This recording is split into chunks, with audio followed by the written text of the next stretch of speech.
अस्सलाम वालेकुम। मुंहिंजो नालो साजिद अली सुमरो आहे ऐं एजुकेशनिस्ट आहियां डिस्ट्रिक्ट मशहूर फिरोज़ में। मुंहिंजो वीडियो ठाहिण जो मक़सदु इहो आहे त जेको 2018 में मोरो में लाइब्रेरी जो बुनियादु रखियो वियो, सिर्फ़ु कागज़नि जी हद ताईं उहो बुनियादु रखियो वियो, बट फिज़िकली लाइब्रेरी उते अवेलेबल अञा ताईं न थी सघी आहे। सो ख़ुदा महिरबानी कयो, मोरो जे नौजवाननि खे में एतिरो शऊर आहे जो हू लाइब्रेरी जी डिमांड कनि बि था। आम तौर ते त ईअं हूंदो आहे त नौजवान अदर एक्टिविटीज़ में बिज़ी हूंदा आहिनि ऐं उन नौजवाननि खे का एजुकेशन जी परवाह न हूंदी आहे।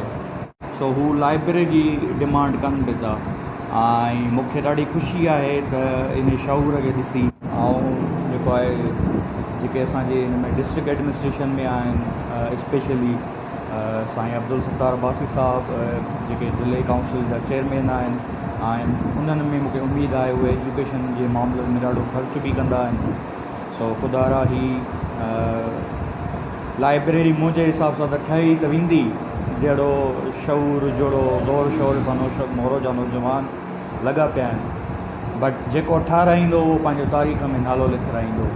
सो जंहिंखे तारीख़ में नालो लिखाराइणो आहे उहो अॻियां अचे ऐं स्टेप पहिरियों उहो खणे ऐं जेको आहे हिन ते एफर्ट्स वठे। त एफर्ट्स वठंदो त डेफिनेटली उहा शइ पूरी थींदी। ऐं ऑलरेडी असांजो ज़िलो एजुकेशन में काफ़ी अॻिते आहे ऐं उनखे अञा अॻिते करण जे लाइ लाइब्रेरी जी डिमांड ज़रूरी आहे। जीअं लिटरेसी में रेट में ॿिए नंबर ते आहे असांजो ज़िलो सिंध में, त इंशाअल्लाह लाइब्रेरी ठहणु घुरिजनि, असांजे हर ज़िले जे हर शहर में ठहणु घुरिजे कि लिटरेसी रेट नंबर 1 ते पुॼे।